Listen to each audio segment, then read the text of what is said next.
You're listening to Skeptoid. I'm Brian Dunning from Skeptoid.com. The Knowles family Nullarbor UFO. It was reported as if it was the story of the century, which, given its details, it could very well have been. According to the story, an Australian family on a road trip was pursued by a glowing UFO, and in full view of witnesses in other cars, the UFO landed on top of them, picked up their car in the air, and dropped it several meters, blowing out a tire.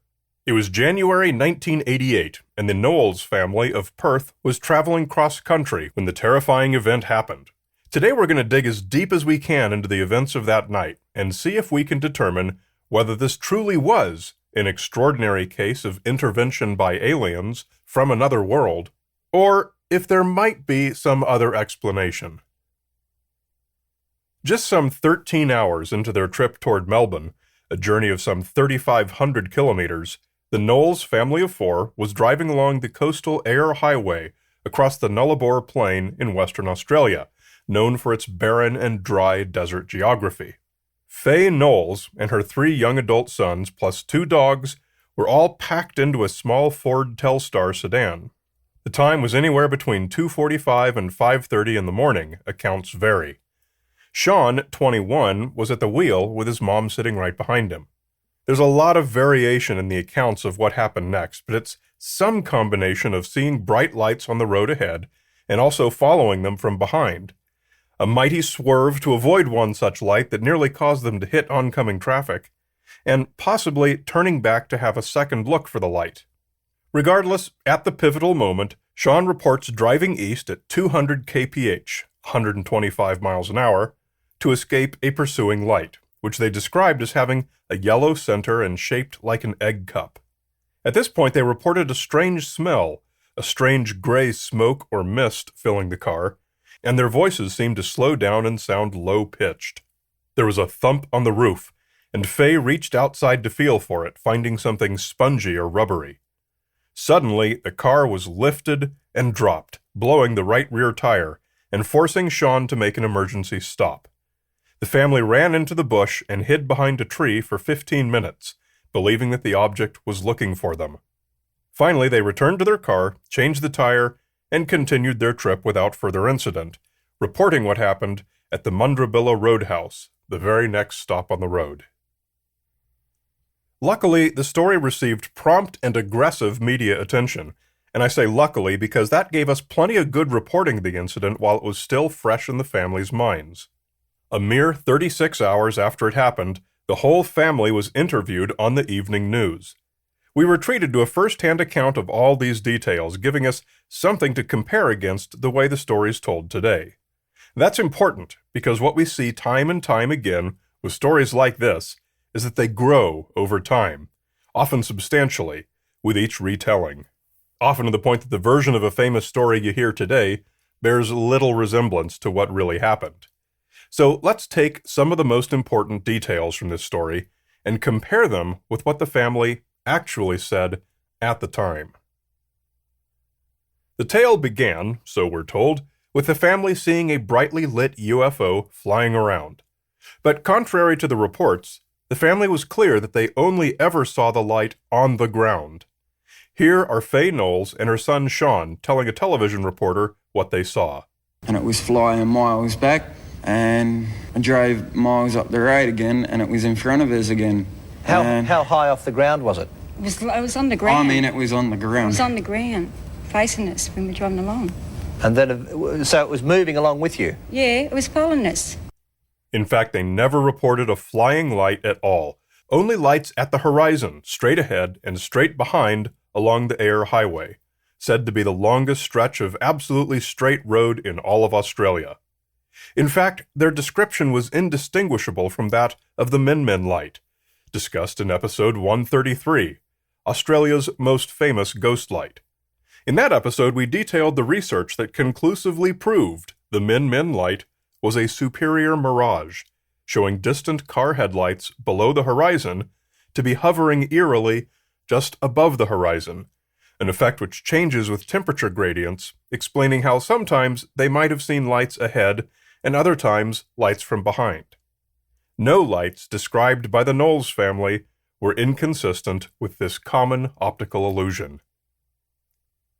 But the most extraordinary part of the story is that the UFO landed on the car and then lifted it high enough that dropping it blew a tire. Let's see what the family actually said about whether their car was ever lifted at all. When it landed on the car, what happened? We were screaming and yelling. And as soon as it landed on the car, that's when my tyre blew out. If a car has a blowout at 200 kilometres an hour, there is a danger, isn't it, that it will overturn. How That's come you right. didn't? There was weight on the roof, and explain that. Was the car on the road at all times, or was it lifted off, as has been reported? We don't really know, but we think it has been lifted off the road. So not only were they highly non-committal about whether the lifting ever took place or not, Sean, who was driving, was quite clear that the tire blew the moment the UFO landed on them, and not as the result of being subsequently lifted and dropped. That would be a hard detail to get wrong if so extraordinary event had in fact taken place. Elsewhere in the same interview, Sean reiterated this. And at what stage did the object land on your roof? How fast were you going at the time? I was doing about 200. I got a blowout, and once the car stopped, I blinked out, and I don't know what happened after that. It was definitely on the roof. Most likely the blowout was simply from the excessive speed. Tires have various speed ratings, and typically only sports cars come equipped with tires rated to go much faster than 200 kph.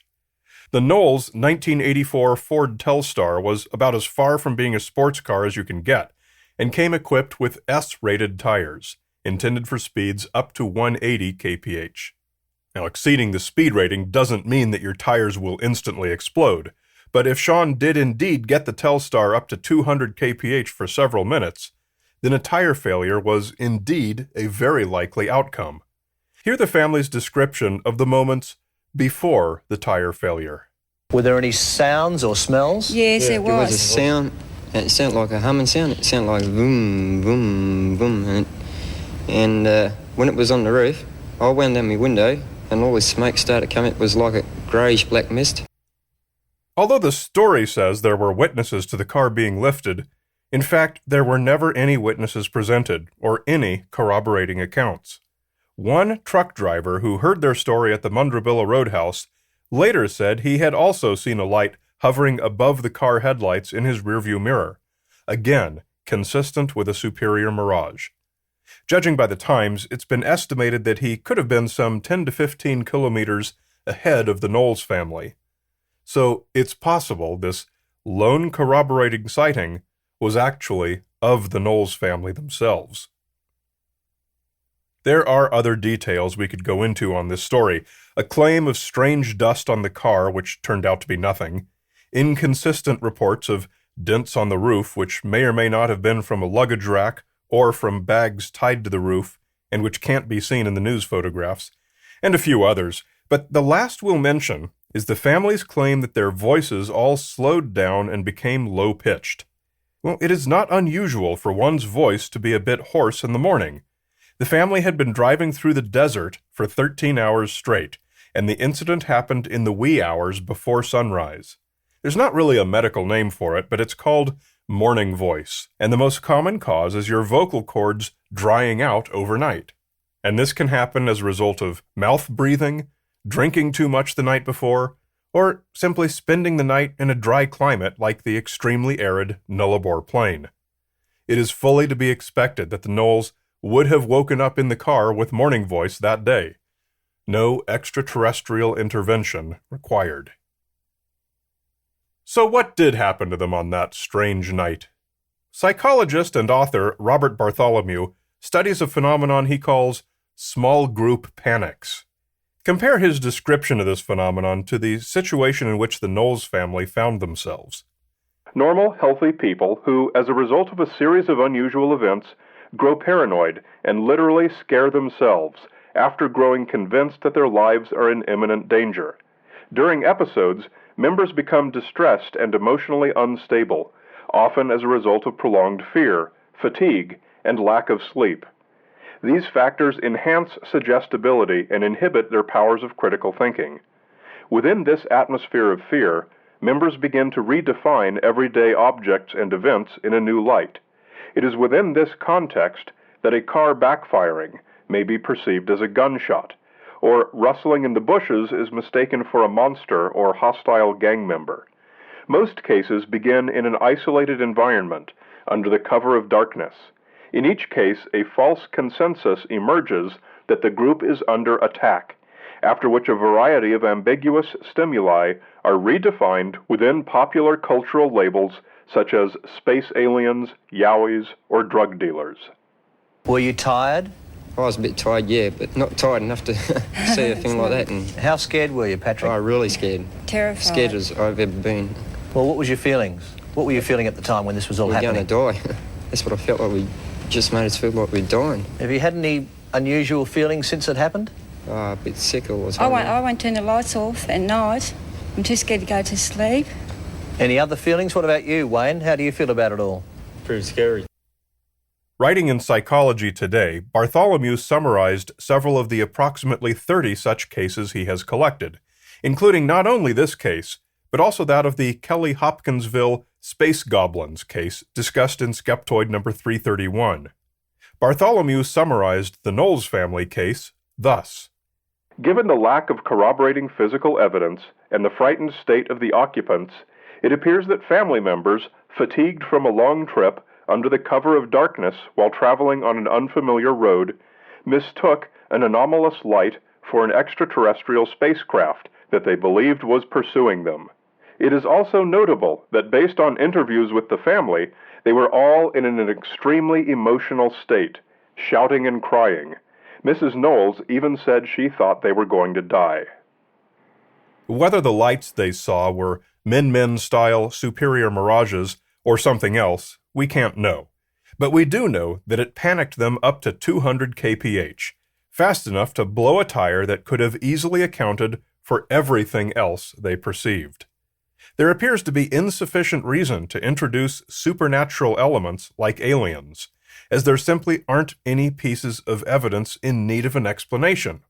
Call me skeptical, but the official Skeptoid conclusion is that the only interesting things that happened that night in 1988 were probably a neat mirage effect and an intriguing sociological phenomenon. Both of those things are real and well evidenced, and between them, they sufficiently explain all the details of the Knowles family Nullarbor UFO.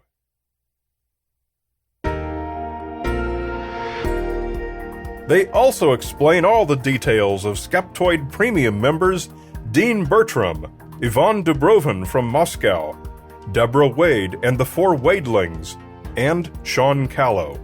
Thanks to all of you for making the show possible. Make sure you're getting the weekly podcast companion email featuring the Wonder of the Week and so much more. If you're only getting the podcast and not the companion email, you're only getting half the show. Sign up for it now. Go to Skeptoid.com and put your name in the subscribe box on any transcript page. You're listening to Skeptoid, a listener-supported program. I'm Brian Dunning from Skeptoid.com.